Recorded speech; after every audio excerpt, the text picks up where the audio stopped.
Russia will be assuming the rotating presidency of the United Nations Security Council from today for the first time since February 2022, when it invaded Ukraine and unleashed a war with far-reaching global consequences.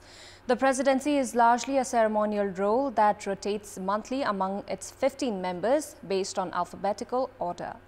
Good evening, I'm Sarah Chitrakar and these are the headlines of the hour. Prime Minister Pushpa Kamal Dahal assures of forming a high-level investigation commission with judicial rights to address the issues of the victims of loan sharks. Another round of talks underway at the Home Ministry. Two-way trade at Rasuwagadi transit at the Nepal-China border resumes from today after 38 months. Traders enthused, movement of people also eased. Russia assuming the responsibility of the presidency of the United Nations Security Council despite Ukraine's anger. Ukraine urges UN member states to oppose the takeover of the role of presidency. And Punjab Kings give Kolkata Knight Riders a challenging victory target of 192 runs. Bhanuka Rajapaksha shines with the bat with a half-century. Prime Minister Pushpa Kamal Dahal has assured of forming a high-level investigation commission with judicial rights to address the issues of the victims of loan sharks. During the discussion held between Premier Dahal and the victims of loan sharks earlier today, the Premier gave assurances of forming a commission by granting the right to take action against perpetrators. Dahal further added that the act that allows taking actions against loan sharks according to law as well as file a case against them is in the final stage of preparation. The victims of loan sharks have demanded justice with the Premier. Earlier, a special committee had been formed under the leadership of Joint Secretary at the Home Ministry, Rudra Devi Sharma, to hold a dialogue with the victims. However, despite several rounds of discussions, the two sides had not been able to reach an agreement. Victims say the Prime Minister's assurances had boosted their hopes of justice. Meanwhile, a team of the victims is currently at the Ministry of Home Affairs holding talks with Home Minister Narankaji Shrestha in an effort to find a solution to their problem. Deputy Prime Minister and Home Minister Narankaji Shrestha has approved the proposal to scrap the budget allocated for the Home Ministry and Home Secretary to mobilize spies. The Ministry and Secretary had been receiving special budget for mobilizing spies since 1991, while the budget expenses had been unaudited for the past 31 years. The proposal will now be tabled at the next meeting of the Council of Ministers for further process. Should the Cabinet ratify the decision, analysts say it will save the state resources that can be utilized elsewhere. The Office of the Chief Election Officer has been set up in Bara too for the upcoming April 23rd by-election. The Office of the Chief Election Officer was set up earlier today at the building of the Office of District Coordination Committee in Kalaiya. The District Election Office, Bara, has said that 82 voting stations and 136 voting centers have been set up in the district for the upcoming by-election. There are 152,098 voters in Bara too. The two-way trade operation at the Rasuwagadi transit in the Nepal-China border has resumed from today. Import and export through the transit were partially allowed, however, movement of people had remained halted for the past 38 months. The two-way movement of people from the Rasuwagadi transit has completely resumed following the agreement reached on Wednesday in Lhasa, China, to resume import and export by the Nepal-China Border Trade and Cooperation Coordination Mechanism. Traders and business persons, among other concerned entities, have been elated following the decision. The Chief Officer of Rasuwagadi Customs Office, Narayan Prasad Bhandari, said the antigen tests have been conducted on truck drivers, workers, traders and business persons. The Immigration Officer of Rasuwagadi Border Point, Krishna Prasad Paudel, said that the Immigration Office opens at 6 a.m. for renewal as well as to get new border pass to visit Kerung. The import and export through the border point had remained affected since 29th of January 2020. The government has announced a ban on solo trekking for international tourists effective from today. The Nepal Tourism Board has introduced a new provision that requires foreign tourists to take a tourist guide along with them. The board has amended various provisions of the Trekkers Information Management System to ensure the safety of international tourists. The board has informed that tourists have to hire guides that are certified by the government from now onwards. The board says the new provision contributes in rescue operations during emergency situations and creates job opportunities for tourist guides. Time now for our segment, Public Pulse, where you text us with your opinion. Public Pulse. Here's the question. What should be the priority of the government after the cabinet expansion? Your options are A. Improve service delivery, B. Plan to lift sagging economy, and C. Accelerate development works. Voting is on. Type any WS, select your option A, B or C and send it to 34001 to share your opinion with us. Time now for international update.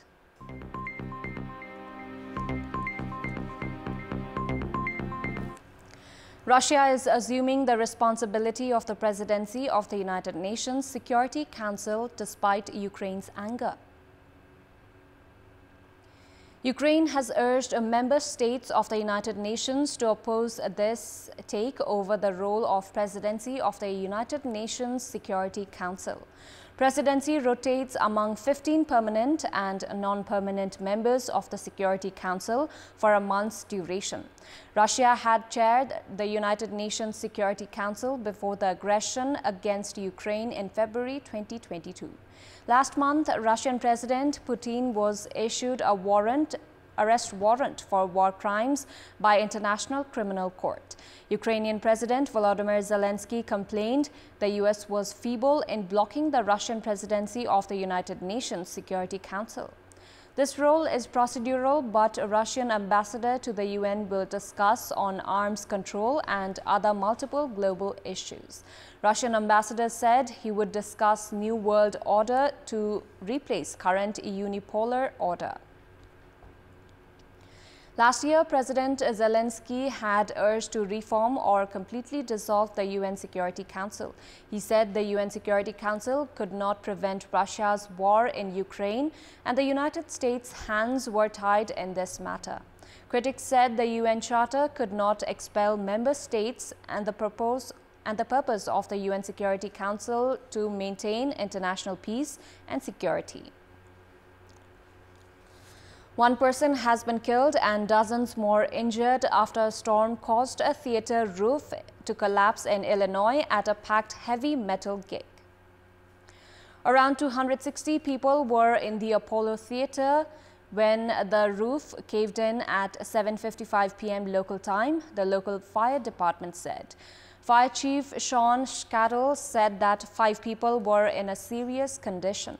A series of fierce tornadoes ripped through several U.S. states on Friday. Extensive damage was reported in parts of the South and Midwest, with the states of Arkansas and Missouri declaring states of emergency.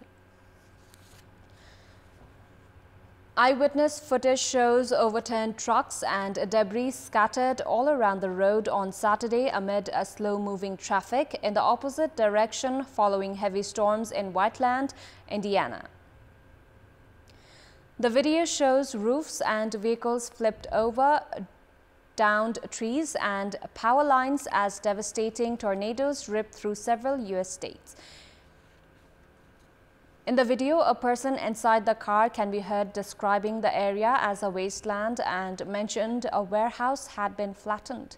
At least 2 people have been killed and dozens injured in Arkansas, officials said.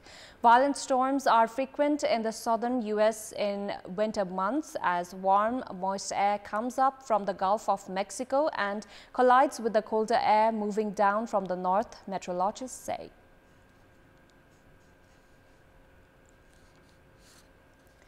U.S. and Romanian forces conducted air assault training as part of NATO military drills on the eastern flank on Friday in the Romanian air base in Constanta.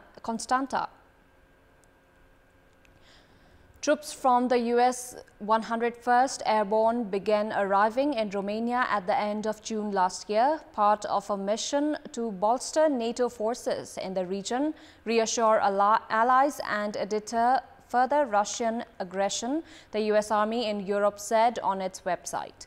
The U.S. and other Western members of NATO deployed more troops to members on the alliance's eastern flank, both in reaction to Russia's troop build-up on Ukraine's borders and its invasion in February. On Thursday, Romanian air, sea and ground forces also took part in a NATO-led drill in the Black Sea, assisted by U.S. air surveillance. The drill, part of the Sea Shield 2023 exercises, stimulated an enemy attack on one of the Danube shorelines, some 30 kilometers from Ukraine in the Danube Delta.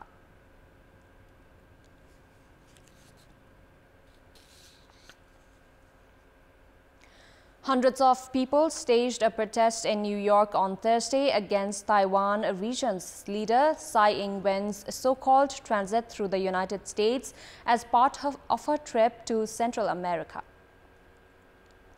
Tsai, who left Taipei on Wednesday and will return on April 7, has planned a visit to Guatemala and Belize and will transit through New York and Los Angeles as part of her trip. Protesters described the stopover as a betrayal. An American protester said the U.S. government should seek peaceful cooperation with China rather than inciting hostility against the mainland. Kang Jin, Deputy Chinese Consul General in New York, condemned Tsai's move, warning that it brought instability to the Taiwan Strait. 11 people were killed in a stampede during the distribution of food aid in the southern Pakistani city of Karachi yesterday, one of the several such incidents in recent weeks as the country's economic crisis aggravates. The dead included 5 women and 3 children, according to police, who said another 5 people were hospitalized with injuries from the rush of people at a charity distribution site at a factory. Thousands of people gathered at flour distribution centers set up across the country, part of a government-backed program to ease the impact of inflation, which is running above 30%, a 50-year high. At least 5 other people have been killed and several injured in recent weeks at sites in other provinces in Pakistan. Thousands of bags of flour have also been looted from trucks and distribution points, according to official records. The stampedes underscores people's desperation in the face of soaring cost, exacerbated by Pakistan's failing currency and removal of subsidies agreed with the International Monetary Fund. The cost of basic goods have surged, with flour prices rising more than 45% in the past year. The Pakistani government has launched the flour distribution program to reach millions of families in need during the holy Islamic month of Ramadan that began last week. That's all for the moment. Our next English bulletin will be at 10:30 tonight. Thank you for watching. Bye for now.